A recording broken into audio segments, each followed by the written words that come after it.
Most women don't wake up one day in midlife feeling all of a sudden like they want to be dramatic or like they're having some kind of a breakdown. At least I didn't. It was more like I woke up feeling something much quieter than that. I was accomplished, right? But I was disconnected, grateful for my life and the way that it was, but emptier than I had felt previously.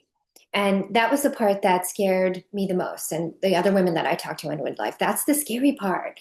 Because on paper, our lives look so good, right? We've checked all the boxes. We've got the career, the kids, beautiful home, the partnership, the responsibilities, achievements. And yet something just feels off. And it's not loud and it's not chaotic, but it is persistent. And it's just like a quiet heaviness that follows you around and has you asking questions that you just didn't expect of your life. Like, is this it? Why don't I feel like myself anymore? Who am I now? Who am I been this whole time? A lot of times, women in midlife, we wake up for the first time, even asking those kinds of questions of ourselves. I know for me that the scariest question that I had is, did I build this life that looks so good, but doesn't actually feel like mine anymore?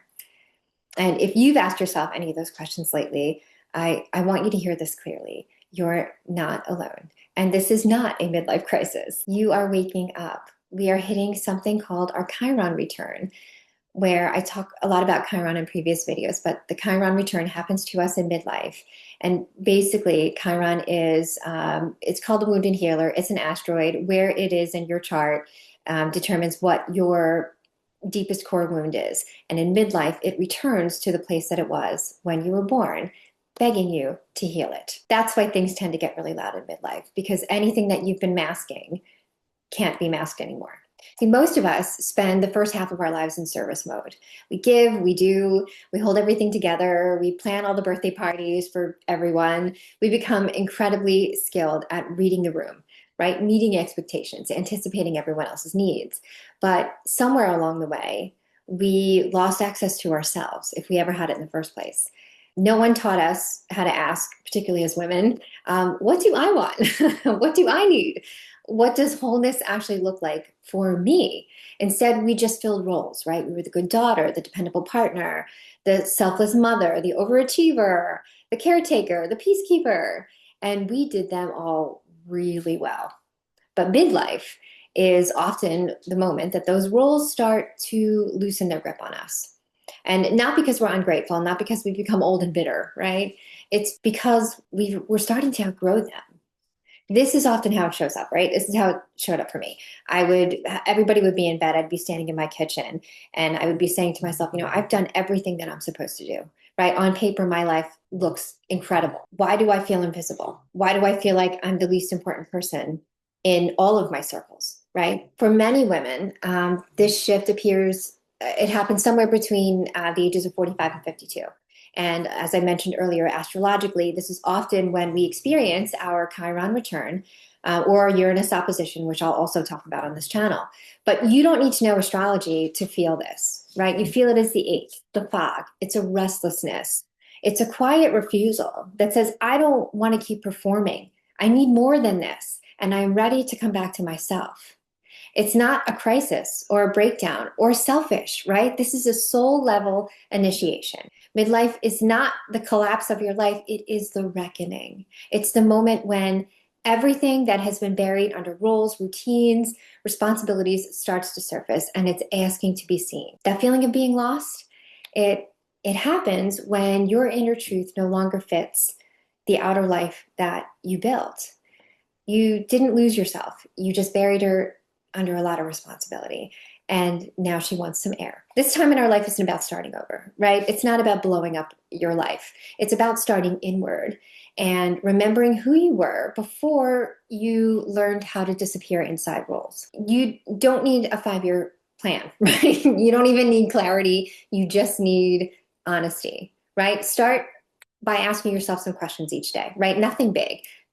Small moments in time, like what do I need right now? What am I tired of pretending about? Right? Let the answer surprise you. For me, I mean, keep in mind this is inside your head, right? So it's not like you're going to be voicing these to anybody. So don't guilt yourself, don't shame yourself. Whatever comes up in that moment, let it come up and listen to it. So don't judge yourself for what comes up because there are a lot of other things that I'm not comfortable even recording that came up for me. It's normal and it's okay.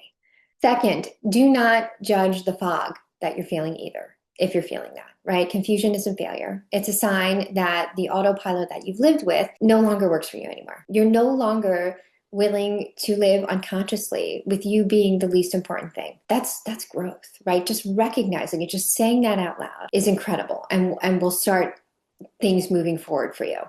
The third thing that helped me a lot was I started journaling. Create a space to hear yourself again, right? You've spent years listening outward, years anticipating the needs of everyone else, and now it's time to turn it inward a little bit. So for me, I would just let the pages become the space where my voice came back online. And again, no judging yourself, right? Write it all down, write everything down. If you're not a writer or that just seems like school or whatever, something that you're not interested in doing, talk to yourself. I mean, maybe I'm the only one who does that, but put on your voice notes app and just talk through your day, talk through the moments that you're having, talk through how you're feeling. If this has resonated for you, it's not an accident. I'm just looking to align with women who are in midlife and thinking like, what the hell? Everyone that I've talked to, every woman that I've worked with has experienced this in some way. And when they've learned about what their Chiron wound is, it has resonated, right? They say things like, I thought I was crazy, or, oh my gosh, this is something that I've struggled with my whole life. And so this is why I created Midlife Ascension, right? This is community for us, for women in midlife. Midlife is the phase of life that asks us to slow down, turn inward, reclaim the parts of ourselves that we gave away too early and far too often. This is going to be a grounded space to orient yourself and learn more about what this kind of awakening is. So if this is your first time seeing my face, welcome. If you are a longtime follower, not that I have a very big community yet, thank you for staying and being part of the community. Please speak up, leave comments, send me DMs. If you've downloaded the Midlife Ascension map and you just want some help, I'm here to help you. I am of service to my fellow midlife women without losing myself this time. Remember, you are not going through crisis. You are awakening, and you are right on time.